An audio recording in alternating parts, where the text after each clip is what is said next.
ये भी एक देखें बच्चों। Now we are on to the second topic, जिसको हम कह रहे थे कि this is vector diagram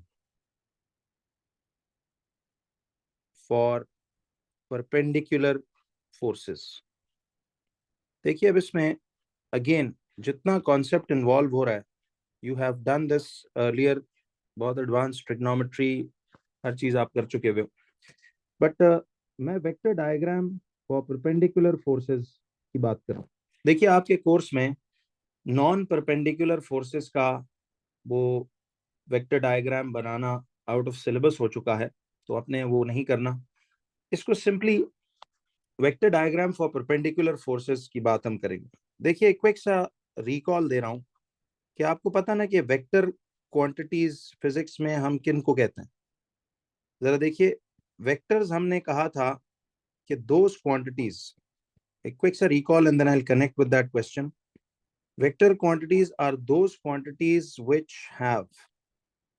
which have a magnitude, उनका यानी कोई ना कोई साइज या मैग्नीट्यूड होता है, ठीक है, and they have a specific direction, तो उनकी एक स्पेसिफिक डायरेक्शन भी होती है, ठीक है।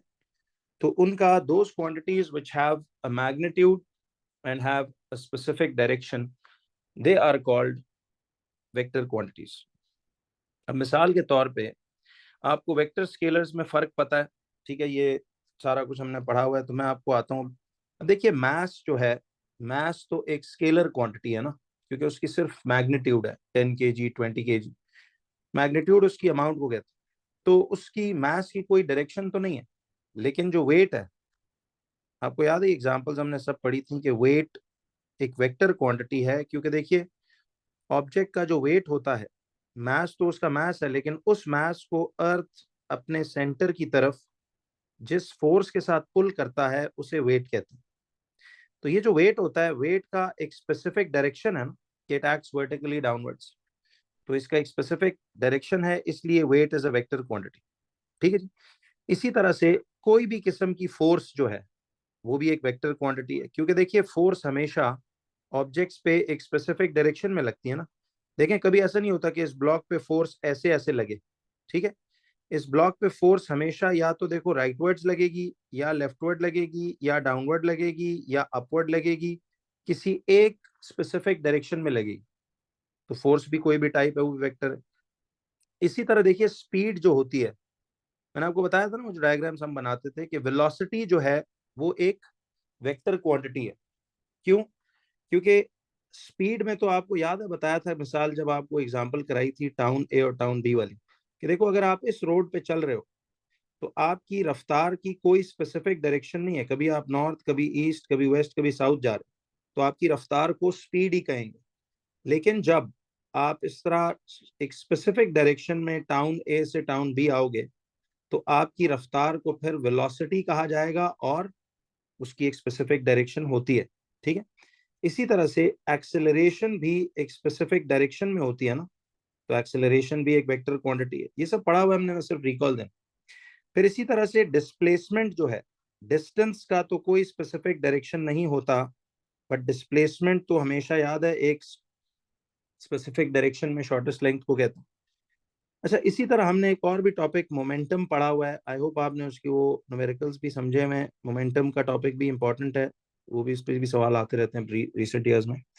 तो वेट हो गया, फोर्स हो गया, वेलोसिटी हो गया, एक्सेलरेशन हो गया, डिस्प्लेसमेंट हो गया, मोमेंटम हो गया, और बहुत सारी, इस वक्त में भी हर क्वांटिटी जहन में ना आए, लेकिन आपको ये पता है कि बहुत सारी क्वांटिटीज एटसेट्रा हम लोग इसमें लिख सकते हैं। तो आपको स्केलर और वेक्टर में फर्क करना तो अब आता है। सीधा सा क्राइटेरिया है, जिसका स्पेसिफिक डायरेक्शन हो वो वेक्टर है, जिसका ना हो वो स्केलर। अच्छा, फिर हमने बात पढ़ी थी, आपको याद होगा, कि वेक्टर क्वांटिटी को रिप्रेजेंट कैसे किया जाता है। ये मैं क्विक सा उस चैप्टर की पूरी एक, जैसे मैथ्स में पढ़ा था, रिप्रेजेंटेशन ऑफ वेक्टर्स, ये कैसे किए जाते हैं। देखिए वेक्टर्स की रिप्रेजेंटेशन के लिए आपको याद है हम क्या करते हैं, वेक्टर्स को ड्राइंग पे रिप्रेजेंट करना हो तो हम वेक्टर क्वांटिटी को ना एक straight line with an arrow. याद है वेक्टर्स की रिप्रेजेंटेशन ड्राइंग्स में कैसे की जाती है? ड्राइंग्स में वेक्टर्स को रिप्रेजेंट करने के लिए we draw a straight line. याद है, we draw a straight line with an arrow in the middle. We draw a straight line with an arrow sign in the middle। तो अब इस जो लाइन का लेंथ है, आपको याद है इस लाइन की जो लेंथ होती है, इस लाइन की लेंथ, तो इसका कौन है? इस लाइन की लेंथ जो है, याद रखिए, ये उस वेक्टर का मैग्नीट्यूड यानी साइज रिप्रेजेंट करती है। बिल्कुल सही है, वही मैथ्स वाला काम। तो इस लाइन की लंबाई इसका मैग्नीट्यूड या साइज बताती है। और ये जो एरो है, देखिए ये जो एरो है, ये इस वेक्टर की डायरेक्शन ये बताता है। तो ये उस वेक्टर की हमें डायरेक्शन बताता है। ये क्लियर है सबको? Now the next thing is कि आपको वेक्टर को रिप्रेजेंट करना तो आ गया। तो देखिए अगर ये मिसाल के तौर पे एक वेक्टर का ये लगा हुआ है ए बी करके, तो एरो हेड बता रहा है कि देखिए this A is acting as the what? Arrow head बता रहा है कि this A is acting as the starting point. A act कर रहा है as the starting point and B is acting as the ending point. तो A starting point है और बी एंडिंग पॉइंट। ठीक, तो एरो हेड से हमें पता है कि स्टार्टिंग पॉइंट कौन होगा, स्टार्ट टू एंड अगर ये जा रहा है तो स्टार्टिंग पॉइंट, एंडिंग पॉइंट, ये हमें मालूम।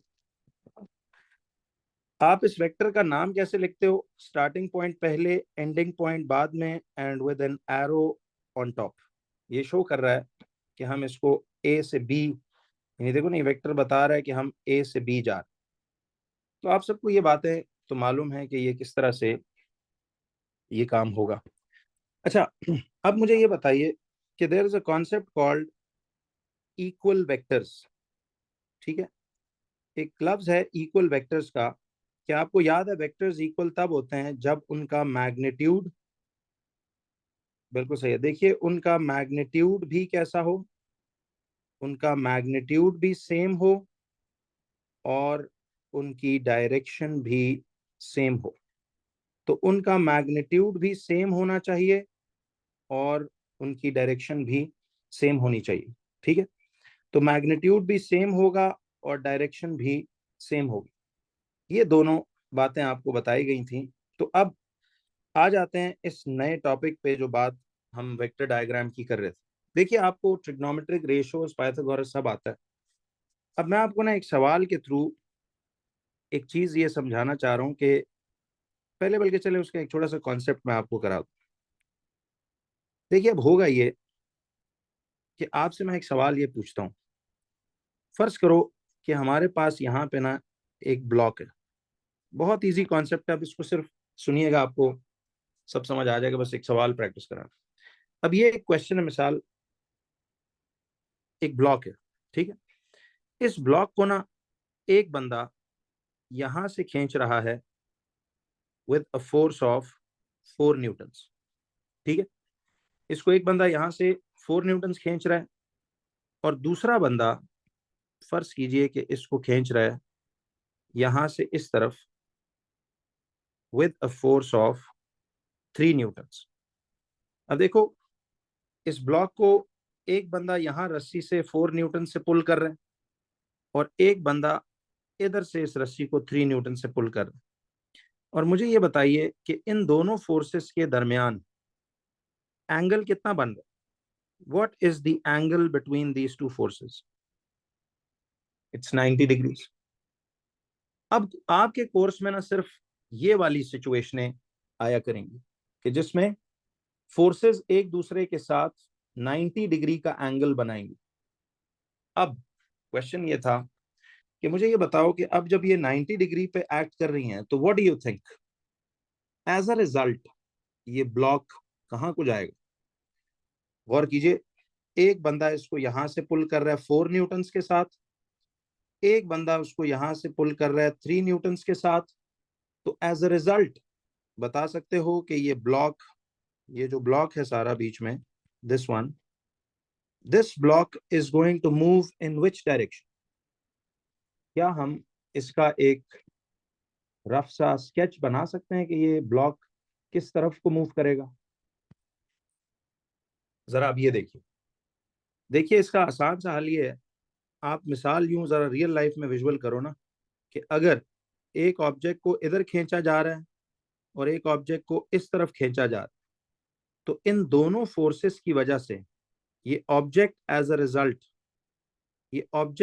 रिजल्ट इन दोनों फोर्सेस के ये ब्लॉक इस रास्ते पे ट्रैवल नहीं करेगा, ये जो मैं रास्ता बना रहा हूं। क्या ख्याल?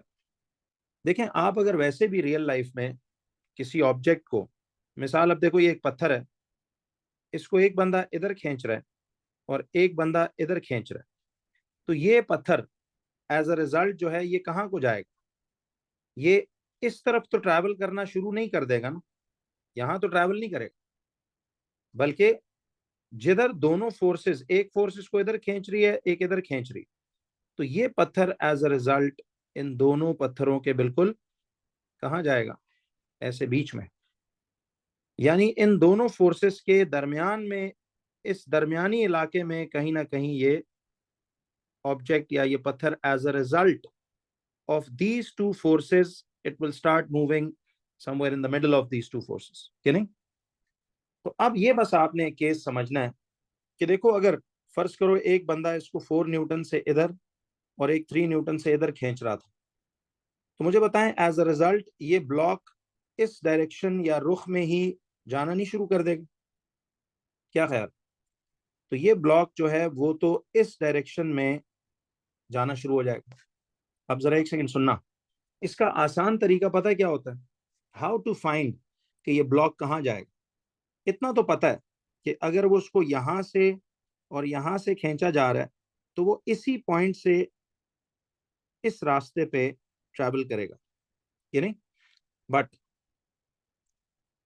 जी एक सेकंड में आता हूँ, I make some other drawing also, पहले ये एक वैसे कॉन्सेप्ट बता रहा हूँ। तो ये ऑब्जेक्ट जो है ना, अच्छा अब इसका सबसे इजीएस्ट तरीका पता है क्या है? आप ये देखो कि देखिए यहां से, मुझे एक बात बताएं कि ये जो 3 न्यूटन्स का फोर्स का एरो है, अगर मैं इसके बिल्कुल पैरेलल और इक्वल यहां से एक लाइन बनाऊं और इस 4 न्यूटन्स का जो लाइन है वो इसके बिल्कुल ऐसे इसके इक्वल और पैरेलल इधर एक लाइन बनाऊं, तो ये कौन सी शेप बनेगी? ये कौन सी शेप बन गई? बिल्कुल सही, ये एक रेक्टेंगल बन जाएगा। आपने पता है क्या करना है? आपने ये करना है कि देखो इस टिप से, मैं आपको यहाँ पे इसको ड्रॉ करके सॉरी दिखाता हूँ, जरा देखिए, इस टिप से आपने एक ये लाइन बनाई, ठीक है, जो बिल्कुल इसके क्या जा रही हो, इस 3 के बिल्कुल क्या होगी, ये पैरेलल। अच्छा ये स्केचिंग करनी है, प्रॉपर ड्राइंग की जरूरत नहीं है। तो आपने इस 3 न्यूटन्स के बिल्कुल पैरेलल एक ये लाइन यूं बनाई, ठीक है, और इसी तरह इस 4 न्यूटन्स के बिल्कुल हमने यहां से इधर से एक लाइन ऐसी बनाई, ठीक है। तो अब गौर से जरा सुनना, ये 3 न्यूटन्स है, तो फिर इसको भी कितना होना चाहिए? बता दूं एक से, ये भी 3 न्यूटन्स होगा। अब ये पहले तो डॉटेड बनाई, लेकिन अब आप इसको क्या कर दो, ये तो मैं वैसे आपको समझाने के लिए कर रहा था, लेकिन आपने क्या करना है कि देखो इस 3 न्यूटन्स के बिल्कुल इक्वल एंड पैरेलल ये वाला वेक्टर भी नहीं होगा। तो देखो ये अगर ऐसे अपवर्ड जा रहा है, तो इस तरफ को भी बिल्कुल सामने वाला, यानी रेक्टेंगल की जो आमने सामने साइड्स हैं वो इक्वल एंड पैरेलल होती है ना। तो आप यहां से बनाओगे इसको सॉलिड लाइन, देखो ये सॉलिड लाइन बनाई और ऐसे एरो लगाया और इसके साथ 3 न्यूटन लिख दिया, और फिर इसी तरह इसके पैरेलल यहां से एक लाइन बनाई ऐसे, तो रेक्टेंगल में ये भी इक्वल एंड पैरेलल हो गया ऐसे करके, ठीक है।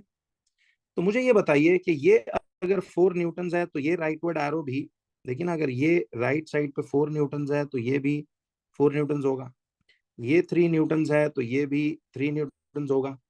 तो नाउ जब आपने ये बना लिया बच्चों, तो अब जरा बताइए कि अब प्रिसाइसली ये ब्लॉक किस रास्ते पे जाएगा। याद रखिए कि this block is going to go, yes, इस नुक्ते से ये जो डायगोनल बनता है, इस डायगोनल वाले रेक्टेंगल कंप्लीट करके, यानी आपने रेक्टेंगल कंप्लीट करना है और उसका डायगोनल ड्रॉ करना है। अच्छा, अब ये नहीं कि जिसका दिल माने वो ये डायगोनल बना ले, जिसका दिल माने ये बना ले ना। कॉमन सेंस तो ये है कि अगर ये ब्लॉक है, देखो यहाँ ब्लॉक पड़ा हुआ था, इस ब्लॉक को एक रस्सी इधर खींच रही है 4 न्यूटन से, एक रस्सी 3 न्यूटन से इधर खींच रही, तो जाएगा तो ये इसी रास्ते के ऊपर, कि नहीं जाएगा, ये इसी नुक्ते से इस डायगोनल के अलोंग मूव करेगा, लेकिन मूव हमेशा डायगोनल के अलोंग ही करेगा। तो हम कहेंगे कि दिस ब्लॉक, ये जो मैंने इसको ब्लॉक बोला हुआ है, ये जो भी ऑब्जेक्ट है, this block will move along the diagonal, this block will move along the diagonal of the rectangle as shown। ये मूव अलोंग करेगा diagonal of the rectangle as shown. अच्छा, अब देखो अगर ये डायगोनल के अलोंग मूव कर रहा है तो आपको पता है, देखिए this block as a result of 4 newtons and 3 newtons, this block as a result of these two forces will move along this diagonal, के along ये मूव करेगा। और हम इसको, ये देखिएगा जरा, हम इसको क्या कहेंगे, हम इसको, ये है वो रिजल्टेंट फोर्स। तो अब देखिएगा, इसको हम कहेंगे कि ये हमारा रिजल्टेंट फोर्स है, ठीक। We call this as the resultant force. जी मैं आ रहा हूँ, वैल्यू तो ट्रिग्नोमेट्रिक रेशियोज पाइथागोरस से ही ढूंढेंगे। अब मैं आता हूँ, तो ये हमारी, यानी हम ये कह सकते हैं कि ये ब्लॉक इन दोनों फोर्सेस की वजह से एज अ रिजल्ट इस लाइन के अलोंग मूव करेगा। तो अब इस लाइन की जो लंबाई होगी, इस डायगोनल की जो लंबाई है, वो है magnitude of the resultant force. तो देखिए, अब आपने ये बात जहन में रखनी है कि length of this diagonal, length of this diagonal will give us, length of this diagonal will give us what? Length of this diagonal will give us the magnitude of the resultant force, will give us the magnitude of the resultant force. The length of the diagonal will give us the magnitude of the resultant force। दो चीजें निकालनी है ना, एक resultant force की magnitude और एक उसका डायरेक्शन। तो लेंथ ऑफ दिस डायगोनल, तो अब हम कैलकुलेट करेंगे, बताता हूँ। लेंथ ऑफ दिस डायगोनल तो हमें इस रिजल्टेंट फोर्स का मैग्नीट्यूड देगा, यानी हमें पता लग जाएगा कि ये ब्लॉक इन दोनों फोर्सेस की एप्लीकेशन के वजह से कितनी फोर्स के साथ इस लाइन के अलोंग मूव कर रहा है, ठीक है। तो मुझे ये बताइए कि वो तो इसका लेंथ निकाल लेंगे तो ये, अच्छा अब मुझे ये बताओ कि अगर ये वाला, अब ये एक पूरा रेक्टेंगल बनेगा ना, जब फोर्सेस परपेंडिकुलरली एक्ट करेंगी तो ये तो रेक्टेंगल बनेगा। तो रेक्टेंगल में तो फिर ये कॉर्नर भी कितने डिग्री होता है, क्या ये कॉर्नर भी 90 डिग्रीज नहीं होगा? तो ये चारों कॉर्नर्स इनफैक्ट, ये भी 90 है, ये भी 90 है, तो आपने वैसे इसको 90 मार्क कर दिया। अच्छा, अब how to find the direction. अब इस रिजल्टेंट फोर्स की एरो तो ये लगा हुआ ना कि ये ब्लॉक इस लाइन के अलोंग मूव करेगा, ये इस लाइन की लंबाई हमें इस रिजल्टेंट फोर्स का मैग्नीट्यूड दे देगा। और अब बताओ डायरेक्शन कैसे मिलेगी। डायरेक्शन का भी एक बड़ा सिंपल सा तरीका है, एक रूल याद रख लें कि देखिए, डायरेक्शन का मतलब होता है कि ये जो रिजल्टेंट फोर्स वाला लाइन है, ये रिजल्टेंट फोर्स वाली लाइन इस बेस लाइन के साथ, इस बेस लाइन के साथ कितने डिग्री का एंगल बनाता है, ये कितने डिग्री का एंगल बनाएगा वो कैलकुलेट करेंगे ट्रिग्नोमेट्रिक रेशियो से। बता दो, ये एंगल आप ढूंढ लो, तो आप बोलोगे कि जी the resultant force acts at this much degrees with the 4 newton force. या फिर आप ये भी कर सकते हो कि इस रिजल्टेंट फोर्स का ये जो 3 न्यूटन वाली दूसरी फोर्स गिवन थी उसके साथ इस एंगल को नाप दो। तो आप कह सकते हो कि जी the resultant force is moving at an angle of this much degrees with the 3 newton force. कोई सी एक बना लो आप। तो मैं चलो आदतन मैं हमेशा इस वाली एंगल को निकाल लिया करूंगा। तो ये जो एंगल थीटा आएगा, देखो रिजल्टेंट फोर्स का ये जो एंगल आएगा थीटा विद दिस 4 न्यूटन की फोर्स, अब ये जितने भी डिग्रीज है हम बोलेंगे कि जी the resultant force is acting at this much degrees with the 4 newton force. अब ये पूरा एक कॉन्सेप्ट है भाई। अब इसी तरह ब्लॉक पे कभी किस तरफ फोर्स कभी किस तरफ फोर्स लगेगी, तो आपने बस वो करना। मुझे ईमानदारी से बताओ कि ये बात समझ में आई सबको? जी जी, ये आगे क्या है, इसमें इस लेवल पे नहीं होगा, डोंट वरी। ये थोड़ा अगला लेवल का काम है। ये जब आप रेजोल्यूशन ऑफ वेक्टर, फिर उसमें ए लेवल्स में आपको सिखाया जाएगा, बड़ा जबरदस्त एक मजेदार टॉपिक है, उसमें बात होगी। लेकिन फिलहाल आपने इस लेवल पे वो करना है। अच्छा, इसमें ना पहले ये forces at a certain angle भी लगते थे, यानी जस्ट अ ईयर बिफोर आपको, हमें बच्चों को ये भी हम कराते होते थे कि यार ये फोर्स ऐसे जा रही है तो फिर एज अ रिजल्ट ये कैसे होगा, इसका वो पैरेललोग्राम सा हम बनाते थे। बड़ा अच्छी बात है, उससे भी आपकी जान छूट गई। तो अब इसका मतलब है कि direction of the resultant force can be found. तो हम लिख लेंगे direction of the resultant force, यानी वो जो रिजल्टेंट फोर्स का एरो होगा, direction of the resultant force can be given by finding the angle theta which it makes with one of the two forces given। तो वो जो दोनों forces given होंगी ना, उनमें से किसी एक फोर्स के साथ जो उसका एंगल बनता है वो हम फाइंड कर लेंगे। अब मैं आपको दो तीन इसके क्विक से क्वेश्चंस कराता हूँ, बहुत ही आसान। देखिए, आई टोल्ड यू, ये जो बातें इस तरह अब हम करते हैं ना, तो ये कोई निराली या नई बात नहीं है। It's a very simple thing, we know this, but सिर्फ अब सवाल पे अप्लाई करना। तो वेक्टर्स भी पढ़ा हुआ है पूरा डिटेल्ड आपने, तो उसकी जी बस सिर्फ दो फोर्सेज होंगी और परपेंडिकुलरली 90 के एंगल पे एक्ट करेंगी हमेशा। अब नॉन 90 पे एक्ट करने वाली फोर्सेस कोर्स से उसने निकाल दी। ये जो मई जून 2022 में एक सवाल था ना, वो कैनो में एक बंदा बैठा हुआ है और वो कैनोइंग कर रहा है, तो रिवर इस वेलोसिटी से चल रहा है, बंदा उससे चल रहा है, तो वो कहते हैं जी रिजल्टेंट ढूंढो। वो मैंने उस पर क्रॉस भी लगाया हुआ है। वो अब चीजें नहीं करनी, सिर्फ 90 पे जो फोर्सेज लगती हैं वो करनी। अच्छा, अब जरा आ जाइए, थोड़ा सा मैं आपको प्रैक्टिस बता दूं कि इस पे सवाल आता कैसे। वैसे ये क्वेश्चन ज्यादातर एमसीक्यूज में आता है, बट आपको थ्योरी के लिए भी चलो सीख लो, कोर्स तो पूरा करके जाना चाहिए। अब जरा सपोज मैं एक सवाल पे आता हूँ, ठीक है। क्वेश्चन यही वाला करते हैं कि फर्ज करो वो कहता है कि this is a block like this, ठीक है जी। और इस ब्लॉक को there is one force pulling with a value of 4 newtons. चलो पहले यही सवाल करते हैं। और एक इसको यहां से खींचा जा रहा है with a force of 3 Newton's, ठीक है।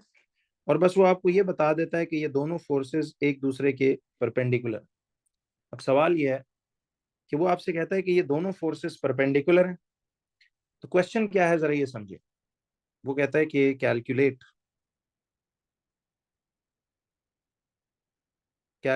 द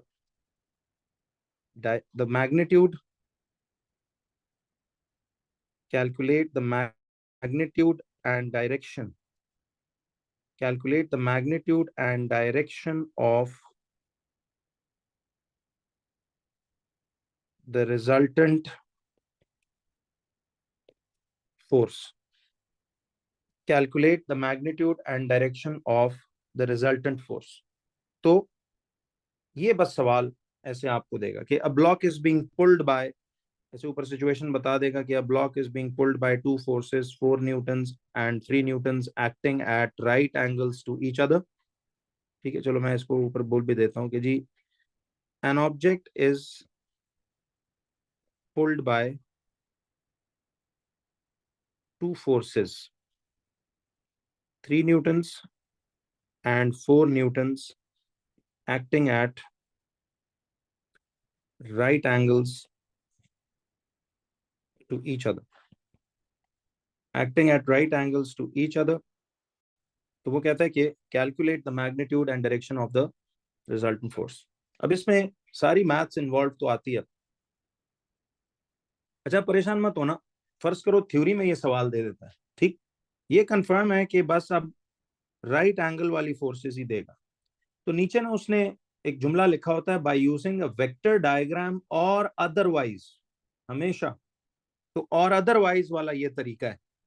ये ट्रिग्नोमेट्रिक रेशियोज और पाइथागोरस थ्योरम वो और अदरवाइज वाला मेथड है. ये तो किसी भी मेथड से कर सकते हैं, लेकिन हम चलो ये वाला तरीका लगाएंगे आपसे, जो कि फुल एंड फाइनल है. अच्छा, अब मुझे एक बात ये बताओ जरा. देखिए, ये तो सवाल था ना, ठीक है, ये क्वेश्चन था जो सपोज आप लोगों ने लिख लिया. अब मैं ये यहाँ पे जो अपनी वर्किंग करूंगा, जो स्केच बनाऊंगा वर्किंग एग्जाम के लिए, एग्जाम वर्किंग इसमें क्या होगी.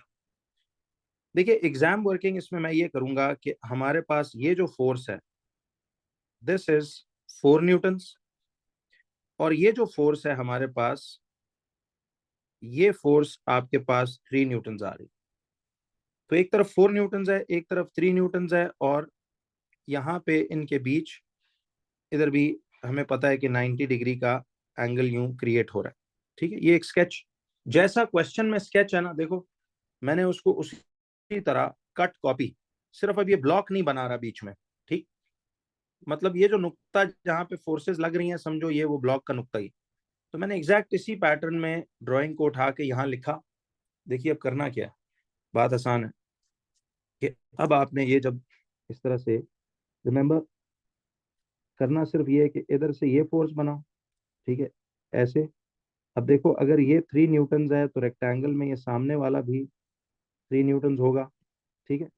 और ये अगर 4 न्यूटन्स है तो आपने इधर भी एक 4 न्यूटन्स का वो एरो बनाना है. तो ये शो कर रहा है कि दीज आर कैसी फोर्सेस, ये एक दूसरे के इक्वल एंड पैरेलल. ठीक, ये लिखे. अब यहाँ पे बन गया, ये भी तो 90 बनेगा. तो इतना तो आपको पता है कि इस ब्लॉक को एक रस्सी यहाँ से खींच रही है 4 न्यूटन्स के साथ, एक रस्सी यहाँ से खींच रही है 3 न्यूटन्स के साथ. तो ये रस्सी एज अ रिजल्ट कहाँ को जाएगी, ये ये जाएगी इस लाइन के ऊपर. ठीक, तो अब हम इसको यूं बना लेंगे कि ये हमारा डबल एरो बनाओ रिजल्टेंट के लिए, कि ये ब्लॉक इधर से पुल हो रहा है और इधर से पुल हो रहा है, तो एज अ रिजल्ट ये इस डायगोनल के अलोंग जाएगा. अब सबसे पहले इस रिजल्टेंट फोर्स का आपने मैग्नीट्यूड ढूंढना है. तो मैग्नीट्यूड ढूंढने के लिए मुझे जरा बताइए कि क्या अप्लाई करेंगे. How will you find the magnitude of resultant force. जरा बताइए, मैग्नीट्यूड ऑफ रिजल्टेंट फोर्स के लिए क्या होगा. बिल्कुल सही है. अब पाइथागोरस भी पढ़ा हुआ है. तो मैग्नीट्यूड तो आप हमेशा ढूंढा करेंगे using which theorem, using the Pythagoras theorem.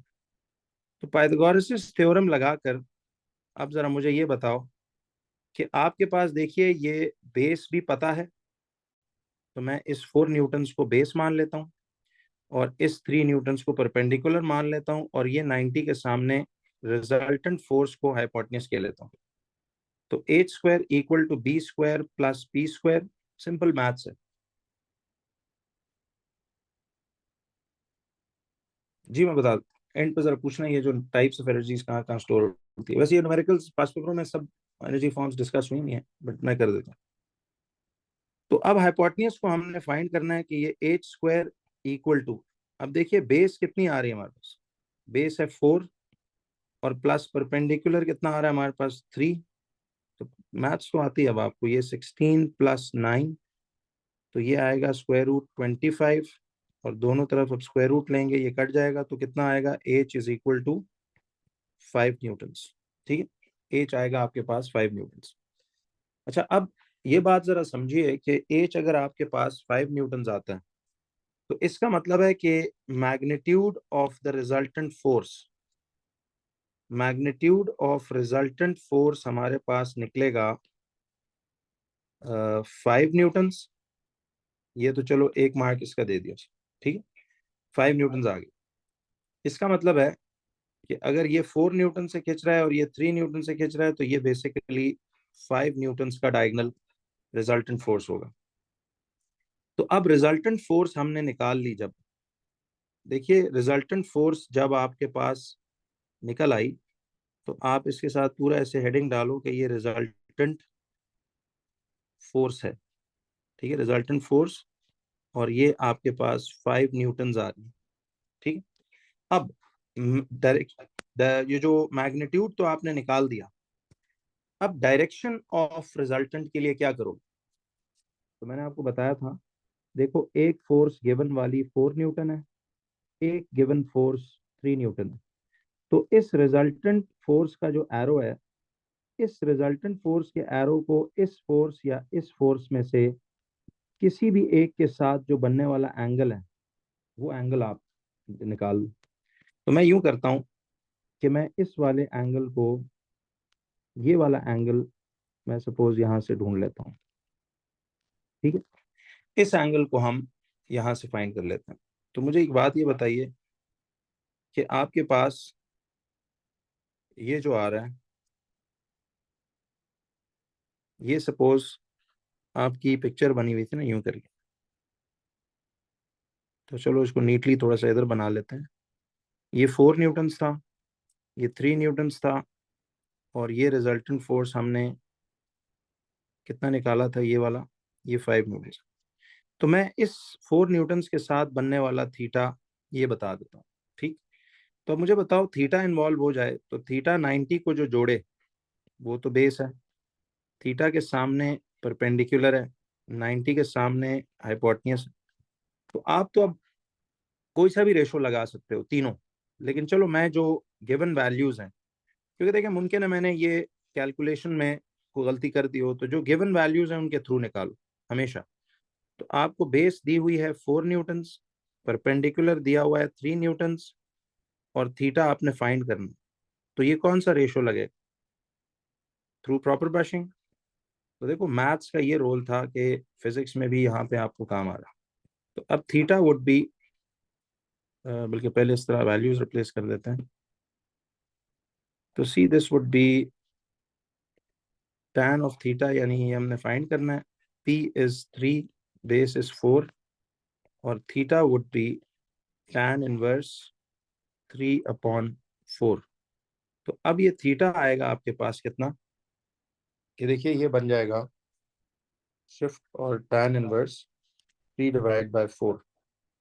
तो फाइनली इट विल बी 36.86। तो एंगल 2 डेसिमल्स तक छाप के 36.86 डिग्रीज है, एंगल 2 तक छाप के तो 36.9 डिग्रीज होगा, और ये आपके पास आ जाएगा। अब इसका फाइनल कंप्लीट जुमला हम क्या लिखेंगे?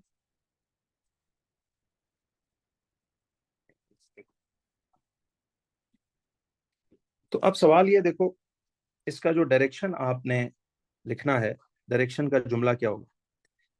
तो इसका बल्कि एक फाइनल स्टेटमेंट, बल्कि डायरेक्शन का उसने ऐसे 2 डैशेस दिए होते हैं, तो इस तरह करके ना उसने 2 डैशेस दिए होंगे कि मैग्नीट्यूड इसका क्या होगा, ठीक है, magnitude will be 5 Newton's resultant force की, और डायरेक्शन जो है वो क्या होगी, डायरेक्शन जो होगी उसके लिए हम जुमला लिखेंगे कि डायरेक्शन जो है दैट इज 36.9 डिग्रीज, ठीक है, विद कौन सी फोर्स, किस फोर्स के साथ? ये 36.9 इस 4 न्यूटन वाली फोर्स के साथ बन रहा है।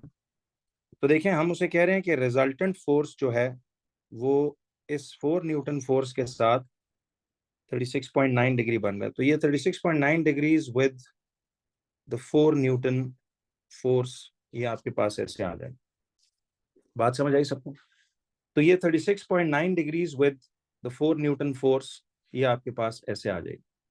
यहां तक क्लियर है सब? अब जरा देखिएगा इसमें एक और क्वेश्चन की तरफ हम आते हैं कि अगर, तो ये इस तरह से बस आपने ये करना, तो इसमें कुछ नया तो नहीं, सिंपल सारा किया हुआ। तो देखिए, ये इस पूरे FAQ का कह लो एक सोल्यूशन, ठीक है। चलें, अब अगर ऐसे एक सवाल दे दे, मिसाल के तौर पे वो आपसे कहे कि अब फर्ज करो ये कहता है कि जी एक पत्थर है, एक स्टोन है, ठीक, स्टोन। देखिए, अब आप कह रहे हो कि स्क्वायर रूट आ रहा है तो पॉजिटिव फोर्स है ना, force has to be a positive value, क्योंकि ये तो किसी ड्राइंग के साथ हम देख के कर रहे हैं, तो यहाँ वो फोर्स नेगेटिव होने वाली बात तो जरूरत ही नहीं। तो इस तरह बस पॉजिटिव ही रखें, क्योंकि पॉजिटिव क्वांटिटी है। अच्छा, अब देखिए यहाँ से अगर आपके पास एक, इधर से एक सपोज यहाँ पे एक 10 न्यूटन्स का फोर्स इसको पुल कर रहा है इस पत्थर को, और इधर से एक, मिसाल के तौर पे इसको एक 5 न्यूटन्स का फोर्स पुल कर रहा है, तो वो आपको कहता है कि a stone is being pulled by, अब देखिए सवाल में वो कह देता है कि a stone is pulled by 2 forces, ठीक है, is pulled by 2 forces as shown. तो वो कहता है कि राइट डाउन, बल्कि फाइंड द, वो कहता है कि find the direction and magnitude, find the direction and magnitude of, direction and magnitude of resultant force. तो आपने magnitude and direction of resultant force ये तलाश करना जी, हमेशा राइट एंगल्स। यही तो मैं कह रहा हूँ कि देखिए आपके कोर्स से अब वो वाला कॉन्सेप्ट निकल चुका है कि जिसमें वो नॉन राइट एंगल पे फोर्सेस एक्ट करेगी, तो हमेशा ये आपको ऐसे राइट एंगल पे ही फोर्सेस दिया करेगा, ठीक है। अच्छा, अब सवाल ये था कि जब ये आपके पास राइट एंगल्स पे फोर्सेस लग रही, तो आपने डायरेक्शन और मैग्नीट्यूड निकाल। अच्छा, मुझे ये बताओ कि अगर एक ऑब्जेक्ट पे फोर्स, एक बॉडी इधर उसको खींच रही हो और एक इधर उसको खींच रही हो, तो जरा बताना कि ये स्टोन एज अ रिजल्ट क्या, यस नो करना आप जरा, क्या इस लाइन के अलोंग जाएगा? बोलो। बिल्कुल गलत, इस तरह नहीं जाएगा, बल्कि एक बॉडी अगर सपोज एक रस्सी इधर खींच रही है पत्थर को, और एक इधर खींच रही है, तो ये पत्थर तो इस जगह पड़ा हुआ है ना, यहीं से पड़े पड़े वो इस लाइन के अलोंग जाएगा। अब ये रिजल्टेंट फोर्स इस लाइन के अलोंग जाएगी, समझ आई बात? तो ये समझो कि कहाँ से जाएगा। तो उसका टेक्निक सिंपल था कि देखो मैंने आपको बताया था कि ये अगर 5 न्यूटन है, चलें इसको हम नीटली जरा नीचे बनाते हैं। तो आप इसका ना ऐसे रफ सा स्केच नीचे बनाओगे कि ये वाली फोर्स इधर 10 न्यूटन थी, एरो बेशक मिडल में कर दो, और ये 5 न्यूटन थी, और यहाँ से 90 था। अब गौर करो, अगर ये 5 न्यूटन है तो यहाँ भी 5 न्यूटन होगी, तो आपने इसके सामने ऐसी एक लाइन बनानी है, ये भी 5 न्यूटन, और अगर ये 10 न्यूटन है तो ये भी 10 न्यूटन होगी। तो इसका मतलब ये हुआ कि इस तरफ इसको भी 10 न्यूटन कर लो, यानी यू हैव टू एक्चुअली इस 10 के बिल्कुल इसी तरफ इक्वल एंड पैरेलल ये बन जाएगा, और इस 5 न्यूटन के बिल्कुल इक्वल एंड पैरेलल ये बन जाएगा। लेकिन जो रिजल्टेंट फोर्स है वो ये वाली होगी कि देखिए वो पत्थर एज अ रिजल्ट इस लाइन या डायगोनल के अलोंग जाएगा, ये इसका रिजल्टेंट फोर्स है, ठीक है। यानी ये मैं एक नीट सा डबल एरो बनाता हूँ, ये रिजल्टेंट फोर्स। तो अगर एक स्टोन को इधर से एक रस्सी 5 न्यूटन इधर खींच रही है, और एक रस्सी 10 न्यूटन इधर खींच रही है, तो ये रस्सी, ये पत्थर सॉरी, एज अ रिजल्ट इस लाइन पे जाएगा। अब ये आपका वो RF यानी रिजल्टेंट फोर्स है। आपने इसका मैग्नीट्यूड और डायरेक्शन निकाल। अब मुझे ये बताओ, अगर ये 90 है तो ये भी तो 90 होगा। तो अब 90 के सामने hypotenuse equal to B square plus P square, वो हमने ढूंढना है। हाइपोटेन्यूज रिजल्टेंट फोर्स है, बेस इसकी क्या होगी 10 का स्क्वायर प्लस, ये इसलिए कि असल में ये चैप्टर पता है उस वक्त इसलिए नहीं कर सकते आप कि वो उस वक्त चैप्टर 4 के नंबर से है ये, और उस वक्त हम मैथ्स में ट्रिग्नोमेट्री हमने नहीं की होती, ना पाइथागोरस किया होता है, तो इस वजह से हम इसको एंड पे करते हैं कि यार चलो ये सब किया होगा तो फिर आसान हो जाएगा। बुक्स के सीक्वेंस से नहीं हमने चलना होता, सिलेबस के सीक्वेंस से चलना, ठीक। तो हाइपोटेन्यूज का स्क्वायर इक्वल टू, अब ये सब किया हुआ तो है, we just need to do it. अब 100 प्लस 25, तो ये आपके पास आ जाएगा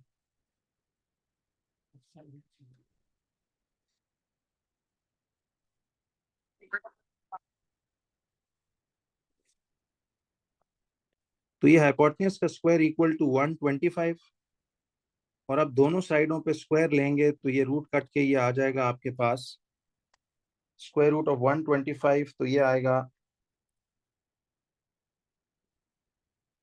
11.18। चलिए, तो 11.18 न्यूटन्स, तो वही रूल आपको उधर, वैसे वैल्यूज नॉर्मली इसमें एग्जैक्ट ही आती हैं, तो ये 11.2 न्यूटन्स हो जाएगा, ठीक है जी। अच्छा, अब ये रिजल्टेंट फोर्स का मैग्नीट्यूड तो 11.2 न्यूटन्स आ गया, बट डायरेक्शन कैसे बताएंगे? देखो, रिजल्टेंट फोर्स का जो लाइन है, उस रिजल्टेंट फोर्स की लाइन का किसी एक फोर्स के साथ जो एंगल बन रहा है, वो एंगल थीटा आप यहाँ से ये फाइंड कर लो। तो ये थीटा आपने इस तरह से निकाल लेना है। तो मुझे ये बताएं कि देखिए, इसको हम यूं बना लेते हैं, यहाँ ये 5 न्यूटन है,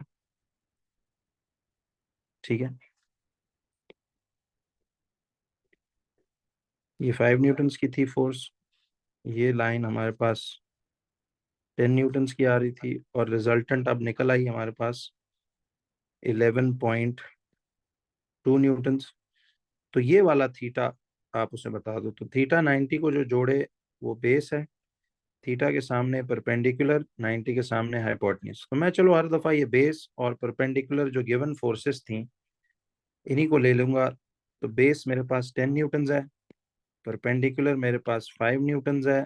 तो अब तो पता है आपको कि प्रॉपर ब्रशिंग, तो tan theta equal to p upon b, तो tan theta would be p is 5, b is 10, तो theta would be tan inverse 5/10, ठीक है जी। तो अब ये थीटा आएगा, कितना एंगल बनता है ये, tan इनवर्स 5 डिवाइड बाय 10, ये आएगा 26.56। तो ये बनेगा आपके पास 26.56। तो ये 26.56 यानी कि 26.6 डिग्रीज, ठीक है। तो ये आपके पास 26.6 डिग्रीज ये एंगल आ जाएगा। तो एंड पे ना उसने यूं दो ब्लैंक्स बनाए होते हैं कि इस केस में मैग्नीट्यूड एंड डायरेक्शन इसकी क्या होगी।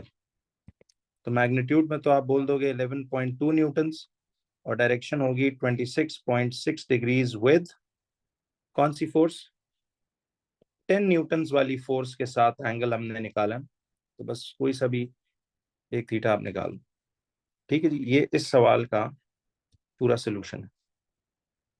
तो डू यू अंडरस्टैंड कि आप जिस तरह भी दे दे आप इसको निकाल लेंगे। चलो, एक लास्ट क्वेश्चन प्रैक्टिस के लिए जल्दी से आप कर लो, कि जिससे फिर आपको ये क्लैरिटी हो कि अब इसमें हम क्या करेंगे। तो अब देखिए, मिसाल के तौर पे यहाँ पे एक ऑब्जेक्ट है, उसको सपोज 20 न्यूटन से इधर खींच रहे हैं और 10 न्यूटन से ये यूं पुल हो रहा है, ठीक। तो 20 न्यूटन ऐसे आ रहा है, 10 न्यूटन ऐसे आ रहा है। तो मुझे ये बताएं, इनके बीच में ये 90 का एंगल बन रहा है, ठीक है। तो वो कहता है कि आप calculate the magnitude and direction, magnitude and direction of the resultant force। तो magnitude and direction of the resultant force, ये वो 2 या 3 मार्क्स का ऐसे देगा। जल्दी से आप जरा इसको प्रैक्टिस के लिए सॉल्व करें।